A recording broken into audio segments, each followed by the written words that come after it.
I only left the radio station with 2 clients. Wow. One was a car dealer, and the other was a Fox television station affiliate, which I still have to this day. 30 years I've been serving Fox television in the local affiliate market. They need my services.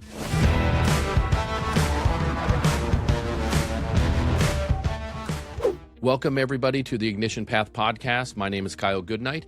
I'll be your host, and I am super duper excited today. It's kind of a full circle moment for me.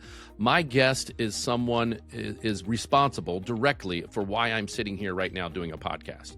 That sounds, I know that he's listening to it right now, and he's not on screen with what you're watching, but that is the truth, because Mr. Ron Allan with Big Voice Production. How are you doing, Ron?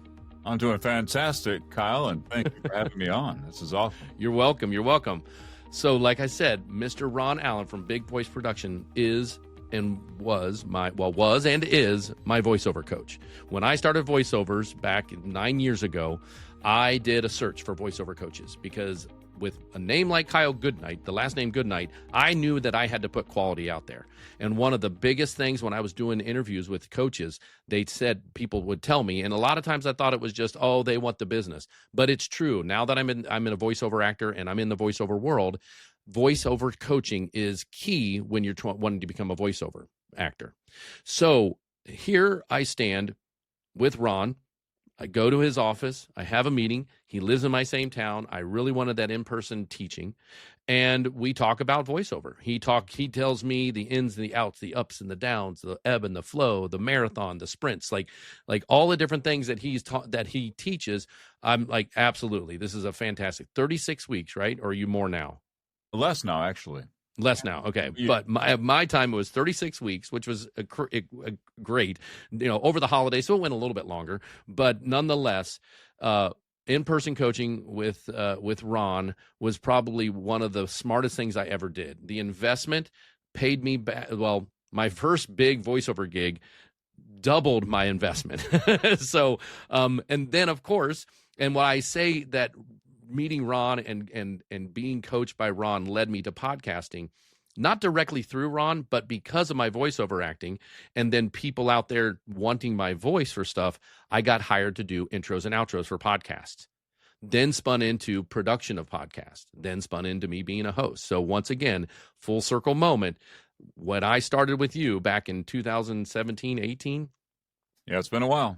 Yeah, was this. So, Ron, welcome to the Ignition Path podcast. How are you today? I'm doing great, Kyle. Happy to be here. Yeah. So, real quick with what the Ignition Path podcast is, and this is for all you listeners and for Ron, because Ron and we talked a little bit about this episode, but I kind of know him well enough where I can just jump in. What this is the path that you took as you're an entrepreneur to where you're at now. So we're going to do a little small interview with Ron about where he came from. I do know that he was a radio host and he got his start in radio, I believe. So Ron, tell us about the beginnings of your entrepreneurial path and how you got to where you are today. Well, you hit it right on the head, Kyle. I was an employee, which is known as a slave in the American work system. You trade your time for their dollars in whatever career you choose. And that's the reality. And the employer controls your life, or at least 40 hours of it, right? Or sometimes a lot more than 40 hours. They tell you when to show up, when to take a break, when to take a vacation, and how much money they're willing to pay you for your talents and skills. That is the world system. I was tired of that world system. After 20 years in paying my dues in that, I realized I've got skills. I've been developing these skills in the radio industry, and these skills are being a host of a radio show. There's a lot more that goes into it than just being a host. There's show prep. If you're interviewing stars, musical stars, you got to do research on these stars, and you meet these stars at concerts and things like that. There's ratings in a radio station. Ratings is how you climb the ladder. And the more popular you are, the more money you make, but there's pressure along the way. Sometimes in the early days of radio, you're working 6 days a week. Yeah, you get a whole 1 day off, maybe a day and a half. Yeah, Saturdays, a lot. But inside of the radio business, not just hosting a show, when a jock or an announcer is not on the air, they've got another 4 or 5 hours of work in the production room or in the music end of the business. You have to figure out how the playlist is going to go for the next day. You have to deal with clients, write copy. I gravitated into production, which is full radio spot production, copywriting, dealing with the salespeople who are only commissioned centered. That's their job, and their relations with the clients, the advertisers on the local level. And they bring back the information to me and say, here, make a commercial out of this. So the pressure was on me to make not just a commercial, an effective commercial. So the advertiser would get results. And that required a ton of creativity, and it still does. Starts with a concept, starts with asking questions. And this is after I'm off the air, developing commercial campaigns, not just a one-spot commercial. A campaign is an ongoing set of spots that we see and hear all the time in TV and radio. So I realized a long time ago that my worth radio station owner was how I could generate money for him or her, the station owners, to get the advertisers' results. That's where the rubber met the road in radio. Being a jock is like a dime a dozen. But I realized, if I'm going to make it in this business, I've got to learn how the money side of things work. Right. So with that being said, when it comes to that, did you ever have any formal marketing training, or was it all like on the job stuff? And did you have a mentor? Self-taught. No mentors. Self-taught. I realized I had to study marketing. It's absolutely marketing. I read some of the top gurus in marketing for many, many years, and I still do. People like Roy H. Williams, Jeffrey Hedquist, David Ogilvy from back in the 70s, early 60s and 70s, a very well-known name in marketing. So I studied these people. How do I apply that to radio? Figured all that out. Then I had to study audio production too. Other audio producers from around the world. Study their techniques. And this is back in the day when there was tape. We're not. I was going to say, like we have it spoiled. I mean, we've been digital for so long. Well, it seems so long. It's probably a short period of time compared to what recordings have been. But yeah, I know you and I talked a little bit about that during my training. Is that this stuff that we're doing with a click of a button and a slide here and a slide there used to be physical cutting and taping of recording tape. I can't even imagine. Reel to reel, grease pencil, razor blade, cut it, splice it. Hope the splicing tape holds, back and forth, faster forward, and we got real creative with that. Plus turntables. I worked with turntables too. I'm that old. Right. And then the digital wave came. It's like, wow, the digital invasion, and us old dogs had to learn new tricks. Right. Overnight. Right. So how many years were you in the radio business as a jock? As did you slide into doing both roles? Like, talk to me about that time frame and period and before you became a voiceover coach. Well, I started by going to broadcasting school back in mid-'80s, and from there in Detroit, and from there you start your career and start going up the ladder, just like the song says in WKRP, town to town, down the dial. It literally is like that if you're going to climb. Some people choose to stay in their radio station and never leave, but they never really grow either. But if you're going to grow and you're going to get more money and more freedom, well, you have to grow and to get to bigger markets.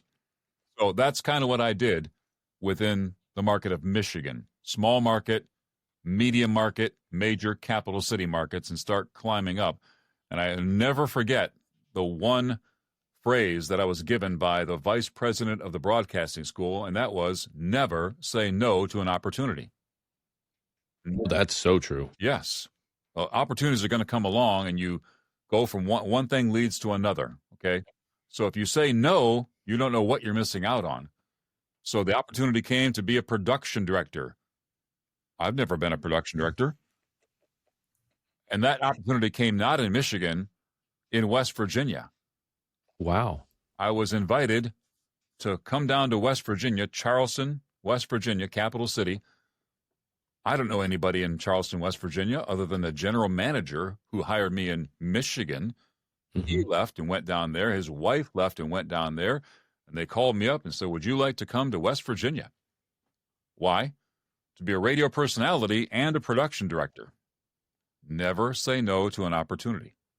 Wow. My best friend is a pilot, was a pilot back then, and he still is today. a 1960 Cessna, a very small airplane. He offered to fly me down to West Virginia.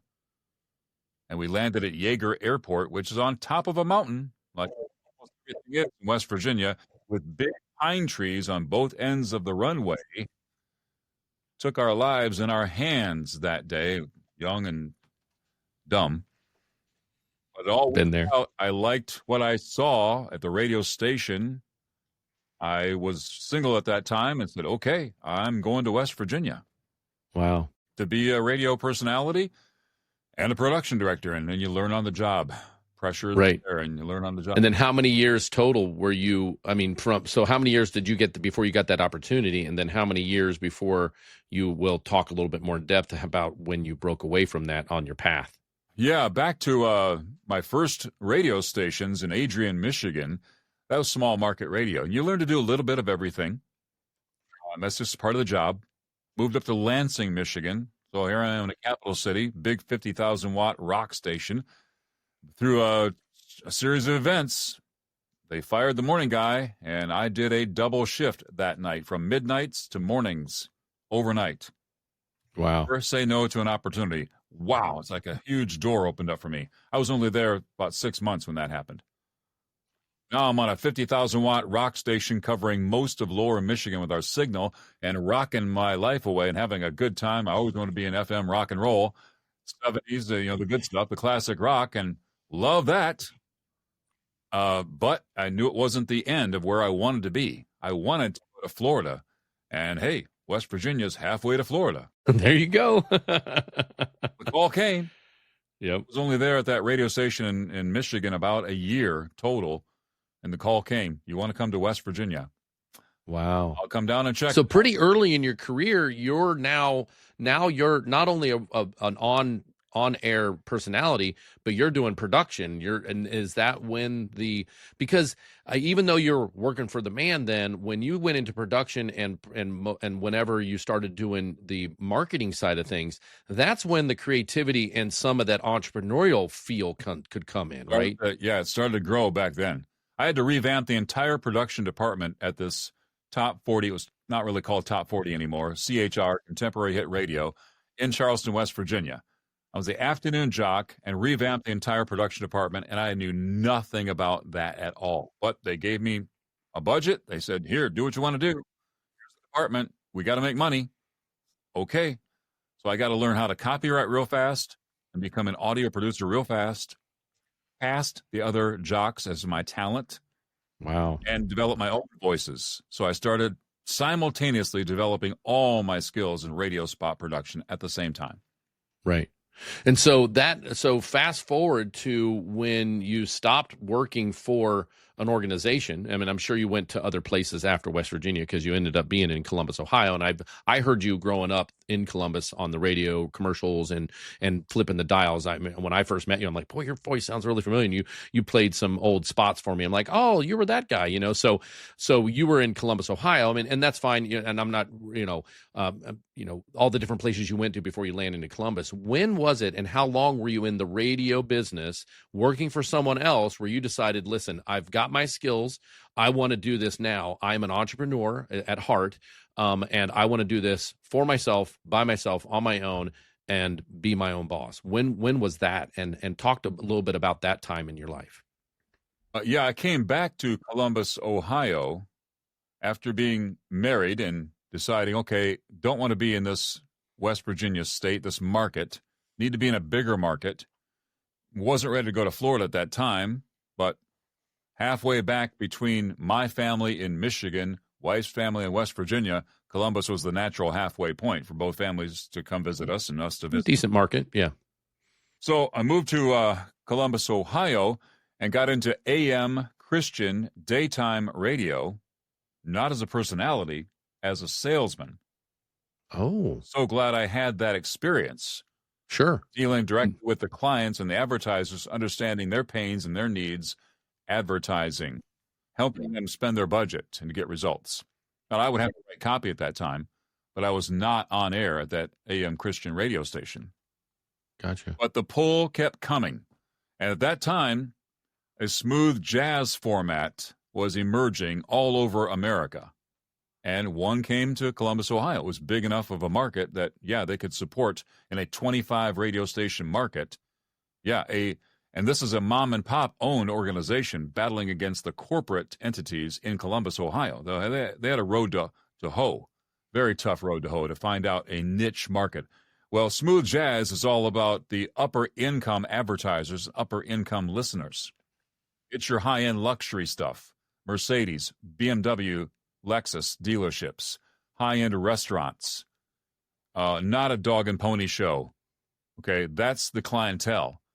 So I'm dealing with advertisers that are at another level, listeners at another level, and this radio station understood that they had to go out and meet the public, and so they came up with a Smooth Jazz concert series. They hired smooth jazz artists to come into Columbus, Ohio, put on concerts. I was a production director, co-production director there, as well as hosting a radio show. Okay. So we had that many. We had 10 salespeople. It required 2 production directors. There was that much volume. And we built that station into a top 10 in a 25-station market. We got it number 9, I believe, at our peak. Wow. Number 9, that was quite a road to hoe. Quite difficult, but we did it. We were a niche market. Yeah. Okay. And then when you were in that, so when you got to Columbus, then what started pulling you away from being and working for radio stations and doing everything you do? You've got this skill set now that you never passed up an opportunity, including this new one in Columbus where you're not even on the radio as a personality anymore. When did you decide, and talk a little bit about like when you decided to pull away from the corporate world? Was there a circumstance? Did the radio station close and you had to do it? And talk a little bit about that time frame that you literally changed from working for the man to you are now the man working for yourself. Yeah, when you're developing your skills, you realize I'm doing this to help the advertiser, my station owner, make money. I'm working for the man. I'm profiting them while they're giving me a salary with a cap on it. I realized there's something wrong with this picture. I want to make more money. I had a growing family at the time. I needed to make more money. How am I going to do it? I've got marketable skills.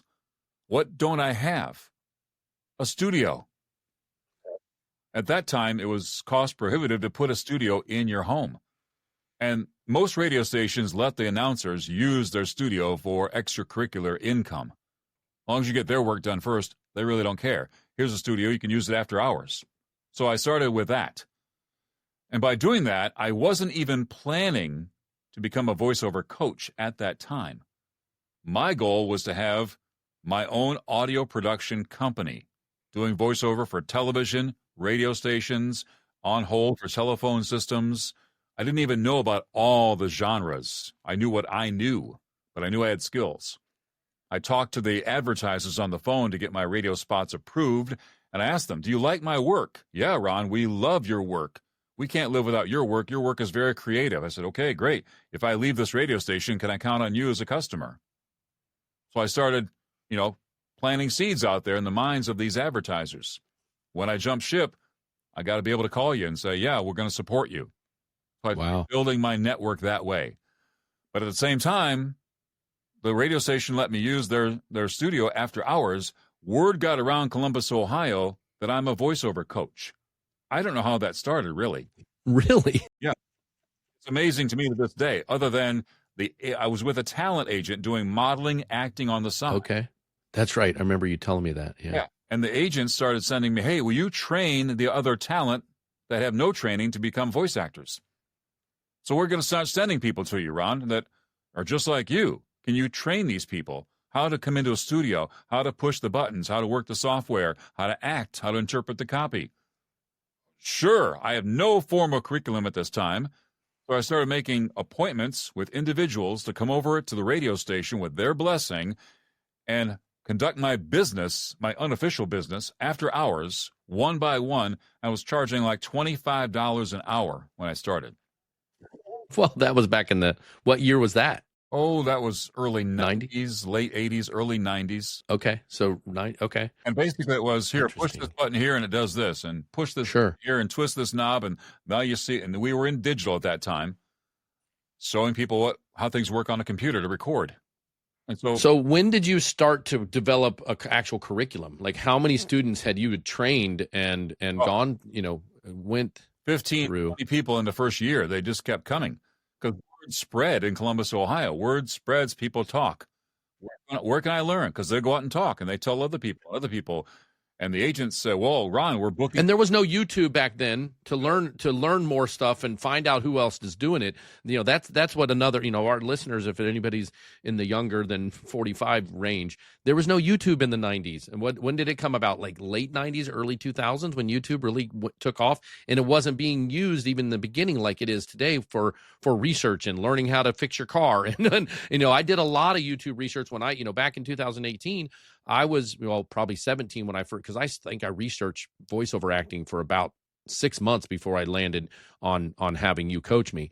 So when it was one of those things where I would get information from YouTube, but in the 90s, like when you switched to this, that wasn't around. So I can understand where the word got out, and you're the only one in a pretty big market. I mean, we got 2 million people live in Columbus, and more in their surrounding areas. Without Google, without YouTube, I did my research in Columbus, Ohio. Are there any other voiceover coaches in this city?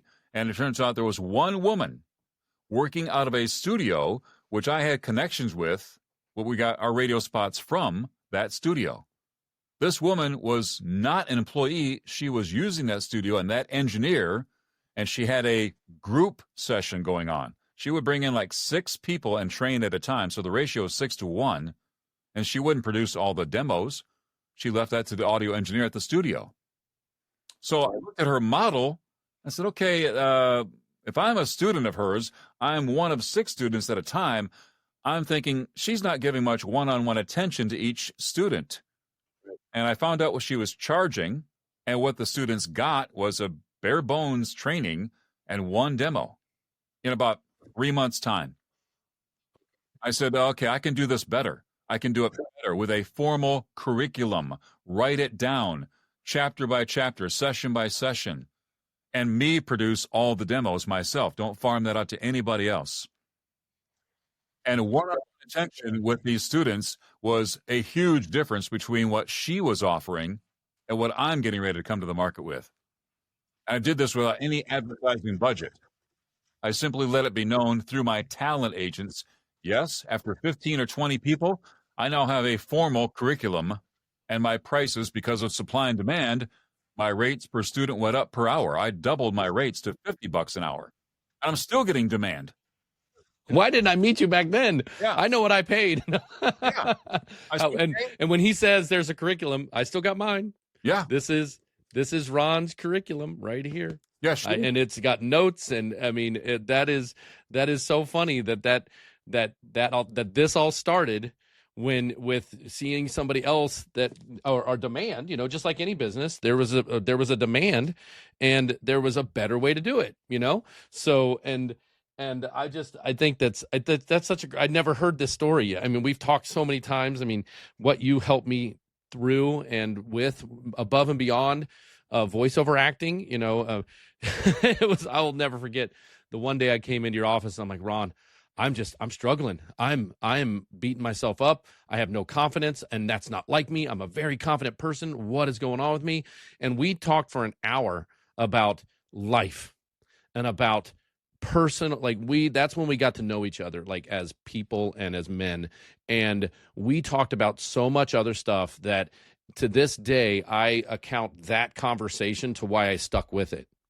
And why I coach other people now with other things, whether it be, my EMS career or podcasting or whatever. I'm not a voiceover coach yet, but there's a lot of stuff that I coach that is still concepts of voiceover and mic placement and, eating healthy and not drinking milk and some of the other things that you taught me. And I've used some, like any good teacher, their students should be using and discussing and then putting their own angle on it, what their mentor and teacher taught them. Right. So it's one of those things where that day there was a time when we needed all this stuff done for a podcast, but I felt that this person that I was helping with their podcast and coaching them through podcasting only, like we literally, it's like, hey, listen, stop. And she's like, what? And I said, we're not talking about podcasting anymore. Let's just stop. What's going on? Like, this is me being human to you and you being human to me. And I hope you can trust me with what's going on with your life, because right now I feel like you're in a spiral. And she was like, oh my gosh, that's exactly what I'm in. And for 2 hours, we spoke on the phone. It wasn't in person with more voiceover people coming into your office, but we talked for 2 hours, and we probably have one of those kind of sessions a month now. That's part of what I do is the human connection part of it, and that's so big when it comes to us as coaches and mentors. Because I feel that I'm a mentor for people, because people don't know how to podcast, and I taught myself how to podcast on the job training and the hard way, and now I do it a much better way.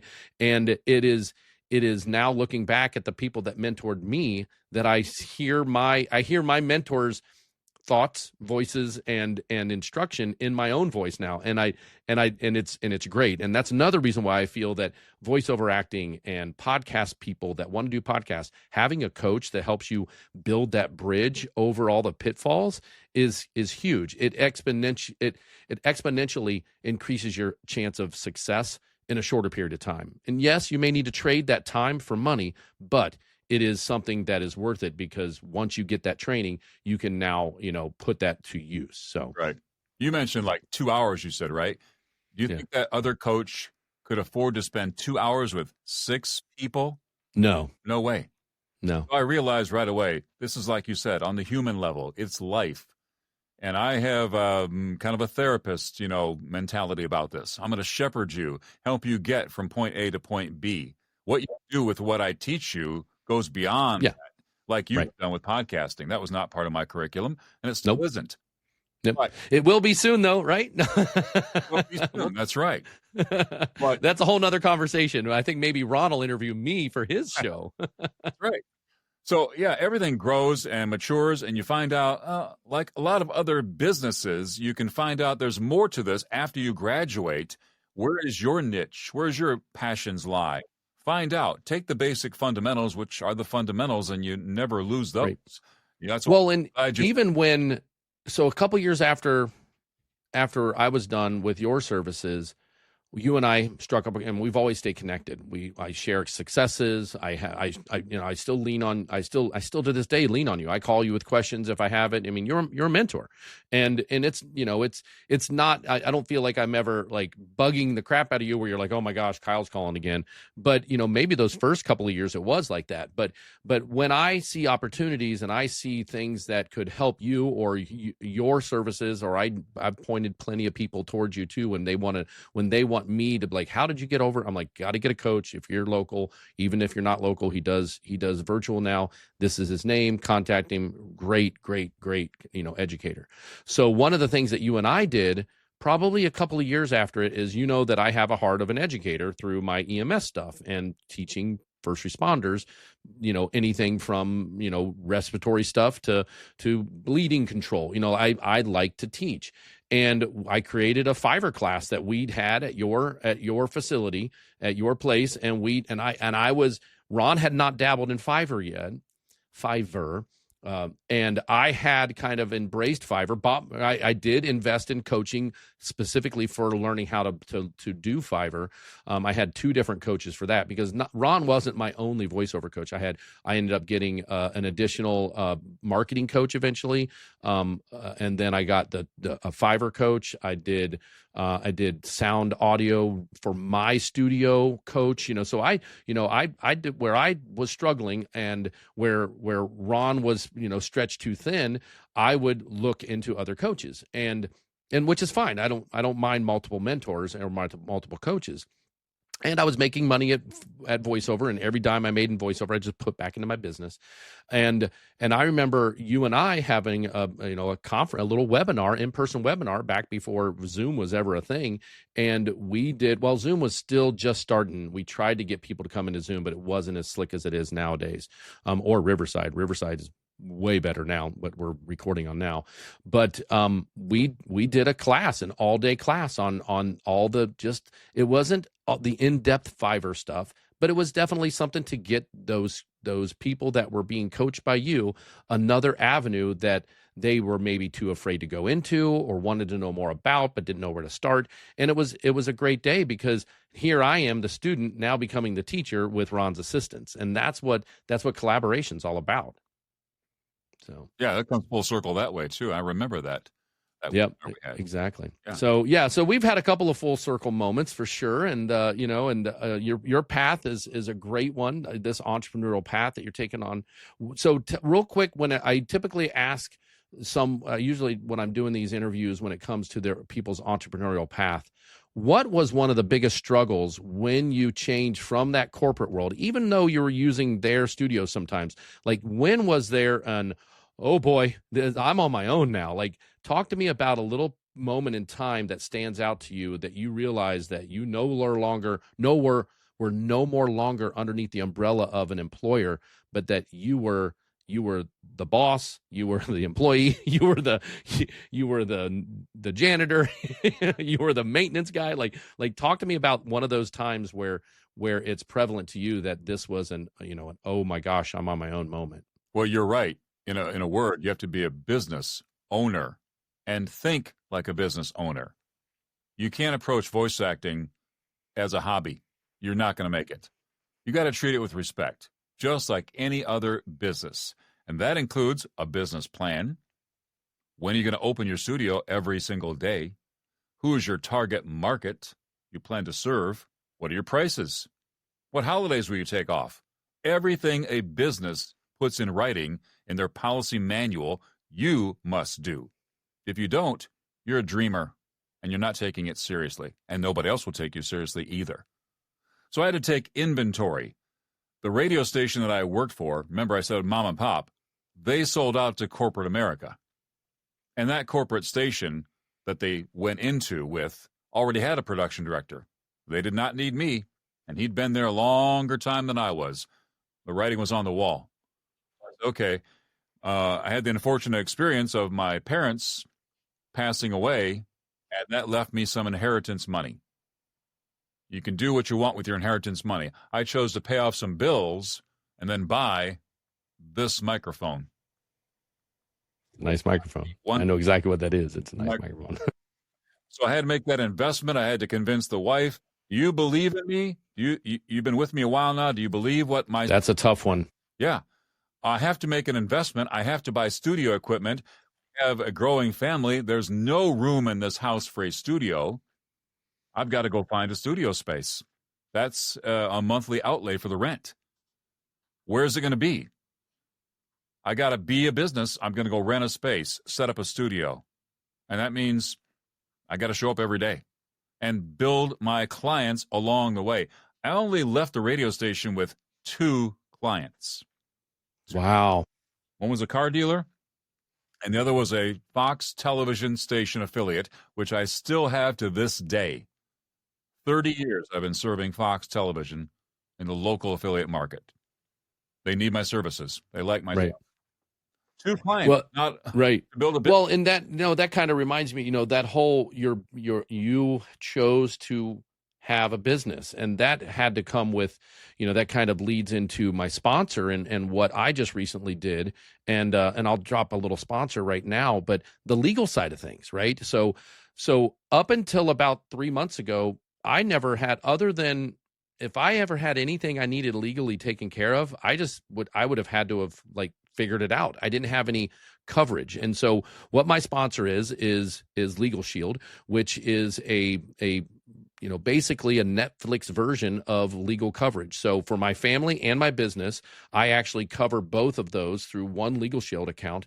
And that I pay a monthly fee, a small monthly fee for both business and family. My family is 4.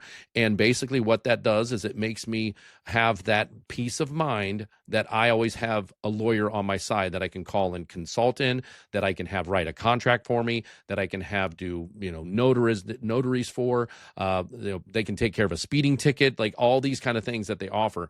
That's who my sponsor is now for the Niche and Path podcast, because I felt that it was important to have a sponsor. And when I finally got legal coverage, a huge weight was lifted off of me. So when it comes to when you started your business and that legal coverage that you had to dive into back then when I think legal coverage or Legal Shield's been around since 1972, but it's not very well known, right? So we're hoping to make it more well known. So what did you do on the legal side of stuff? Was that all OJT2 on the job training, or did you have to put a lot of money into lawyers and whatnot? Well, actually, before Legal Shield, they were known as prepaid legal. Yeah, prepaid legal. Yeah, yep. And I learned about that from somebody else who shared it with me, and I said, yep, I need that. And Gotcha. it was $16 a month at that time. At that time, yeah. Right. Never to increase premium. Wow, for you. So you grandfathered into that. That's awesome. That, right.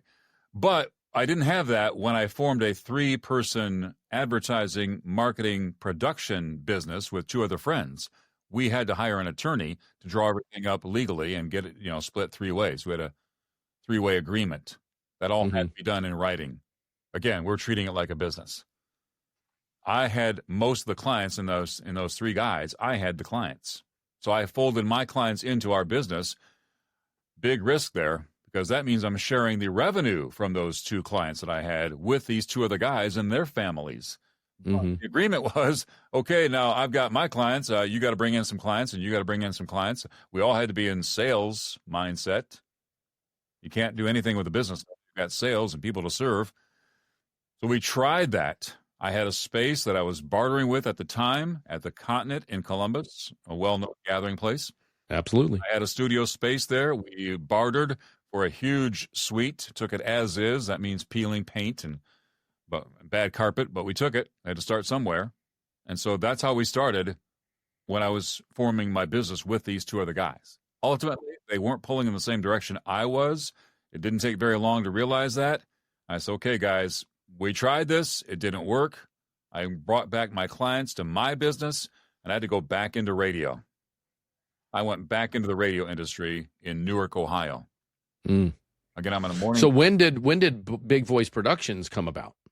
Well, that formed when I was at the Smooth Jazz radio station, like you asked about earlier. Okay. Forming that in my mind. And even at the AM Christian radio station, I was forming that in my mind. I didn't have a business name yet. I was calling it RAP, Rap Productions.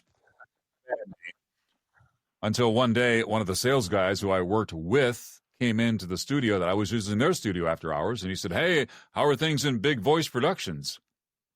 What? And it clicked. I'm a Bricks fellow. I said, that's an excellent name. Can I use that? He says, yeah, I was just kidding.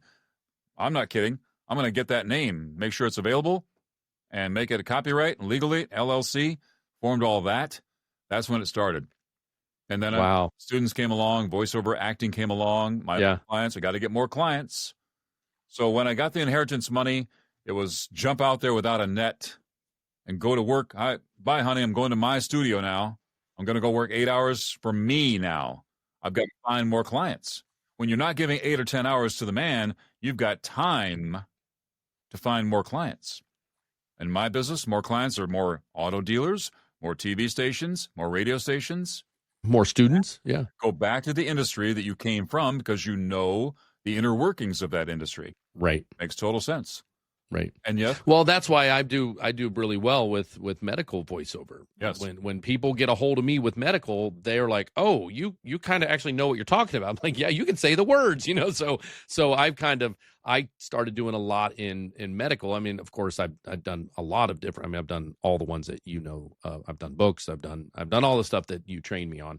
I've done 1 or 2 in each of the small genres and a lot in advertising and medical, just because of my background. But yeah, so tell us more about Big Voice Productions as it sits now. We have now walked through the path of Ron's career of working for the man, now being the man, and tell us more about Big Voice Productions and what you would want people to know about it. And we'll put everything in the show notes below about how to get a hold of Ron if you want to learn how to produce, if you want to learn how to voiceover act, and all the different things that he teaches will be something that you could tap into by giving him a call. So talk to us about Big Voice Productions as it sits today. Where are you at? What you doing? What's the big goal? What's the plans? All right, multifaceted as I always been in this business. You don't put all your eggs in one basket. Believe it or not, I'm still a radio personality. And not on one, but on 2 formats. Okay. Host a smooth jazz show, virtually, not live, recorded in Destin, Florida. I'm going So on. you're finally in Florida. Yeah, I'm finally in Florida. But you're not in Florida. My voice, You're freezing up in Michigan. my voice is in Florida, hosting Destin, Florida Smooth Jazz traditional station that also streams. I'm going on my 9th year there at the first of next year. In addition to that, for about 2 years, I've been hosting a 60s, 70s, and 80s streaming-only radio format show called Retro Radio. And that's through the Thesis Radio Network, which is all streaming. There's no FCC, no transmitter, no building. It's all streaming over the internet, and it's radio kind of like it used to be. We get to be personalities. We actually get to choose some of our own music. Wow. That's a wow. Do you have a different name on that channel, or are you still Ron Allan? I'm Ron Allan on both. Okay. I didn't know, like you said, you get to choose your own personality. You could be somebody, the Big Popper, and like work on some voices. No. Yeah, I could be. Yeah.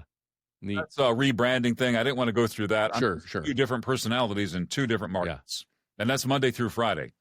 Wow. Those, believe it or not, I realized along the way, radio is voice acting. I'm putting on a show with my voice, hosting a show, music show. Sometimes I talk to stars and still interview stars from time to time, but it's putting on a show that is all make-believe smoke and mirrors because it's all audio. Nobody sees me what I'm doing. I'm doing it all with my voice and my creativity, creating audio in a fun, entertaining way every single day. I'm bringing it. 2 different audiences, though. Okay? Interesting. When I'm not doing that, I'm doing television voiceover for Fox Television still. I'm also privately coaching students, voiceover students. Every day I've got 1 to 3 students per day. So gotcha. There's no days off for me and no downtime, no free time. Right. Now, are you doing that in like I came to your studio, and I remember it's not the same studio you're sitting in now. It's some of the same foam. I recognize that foam, but and I helped you build one studio too. That's actually how I finished paying off my studio. My coaching time is or my student time is you needed to move a studio and you needed to get some walls built and some wool into the studs and drywall put up, and you knew how to do it, but you needed that extra person to kind of help you do it within a really short period of time. And I helped Ron build his one of his studios just down the street from his original studio, or one of his original studios the studio that I met him in. And yeah, so I remember doing my last few of my education in for voiceover acting in that new studio that I helped you build. So it was kind of fun to do that. I had the expertise and you needed help, and we bartered. We went back to that old barter system and finished things off. And so when it comes to the students, do you get, so here's a quick question, and I don't know, this could be good, bad, or indifferent. What part of what you're doing now for your revenue of your business? So you're doing radio show, you're doing radio personality on 2 different shows. You're still doing voiceover yourself. You're a voiceover actor, still doing voiceover for TV and radio and other other people. Books. I know you do books. On call, what have you. And then now you're doing the coaching. Which is the most fulfilling to you of those 3? Boy, that's a tough question because I know. I knew it was going to be tough because you don't want to upset your sponsors. You don't want to upset your radio station, and you want more students. So, Yeah, radio to me, I can do it blindfolded.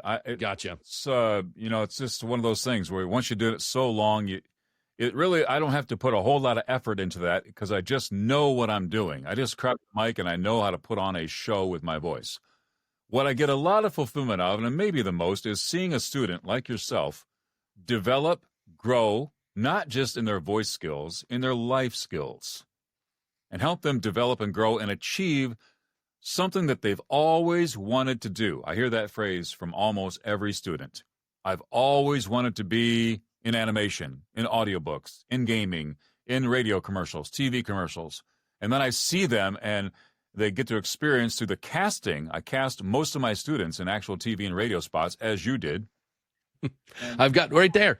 You see it? Right there. That is my very first paid gig as a voiceover actor. It's the Tennessee Caregiver. Yep. was the and it was a 1-minute spot.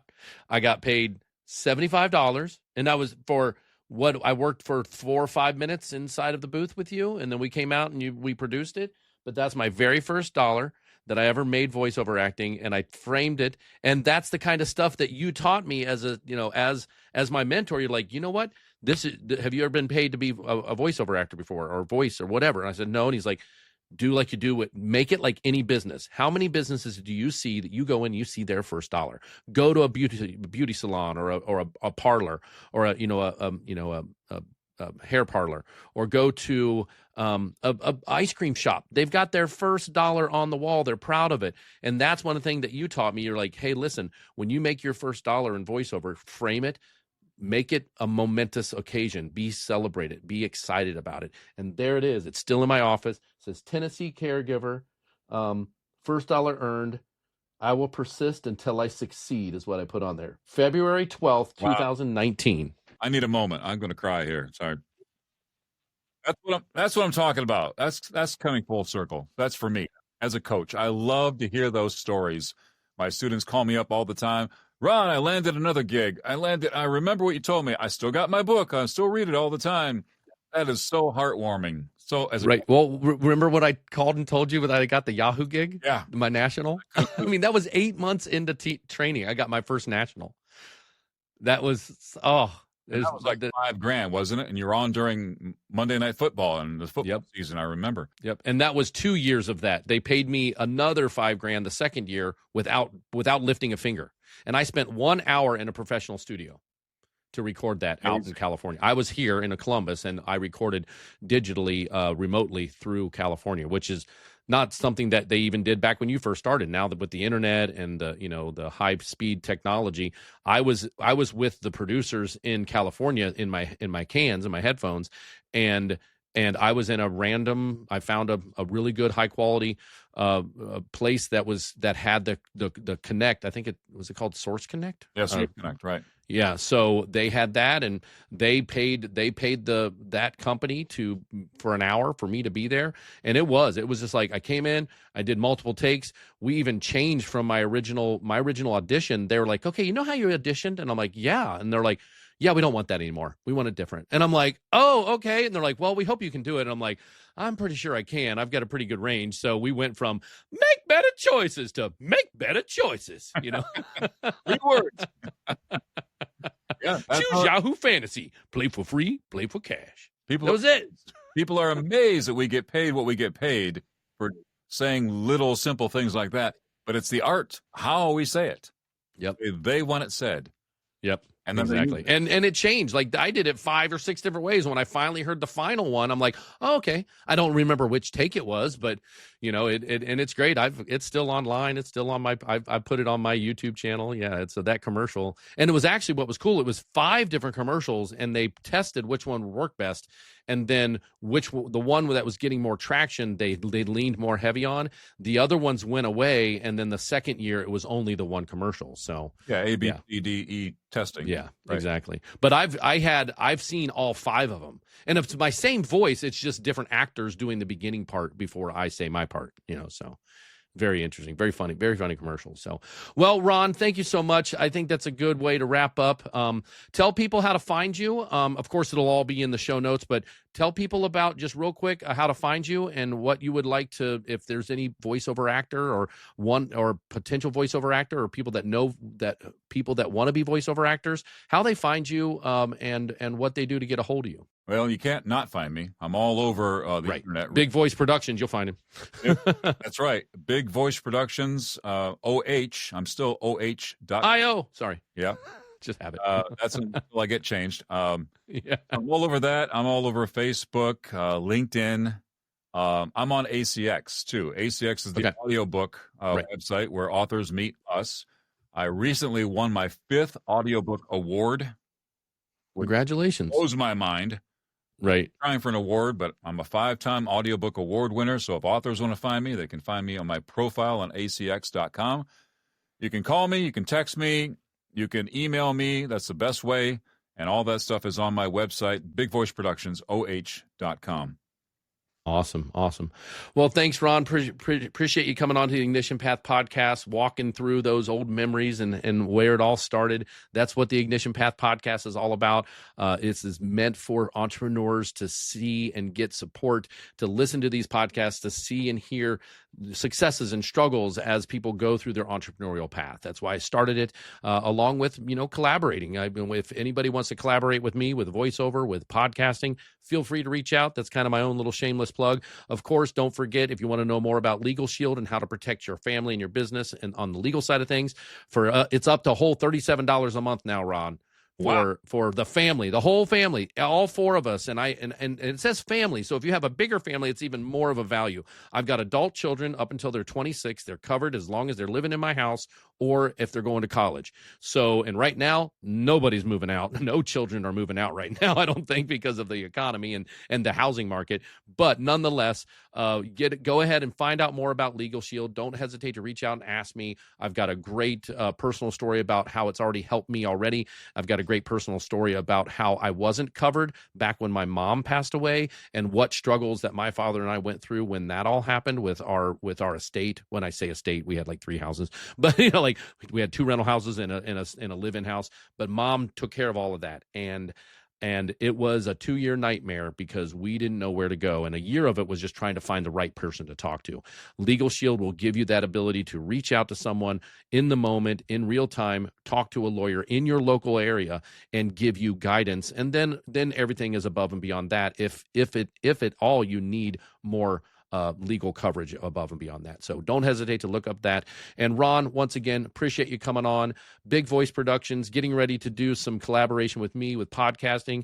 I think we landed on BVP podcast, the Big Voice Production podcast. So stay in tune for that. The next time you see Ron, we're going to flip the script. He's going to interview me. So he's going to interview an ex-student about his, whatever questions he has for a student that has had success and has, taken what he's taught me and expanded on that. So be on the lookout for the BVP podcast. It's going to be a great one. And everybody, thanks so much for listening. I appreciate it. Don't forget to like, share, subscribe. Ron, I appreciate your time, buddy. Thank you, Kyle. Appreciate you being here. Thank you for listening to Ignition Path, fueling the entrepreneurial fire.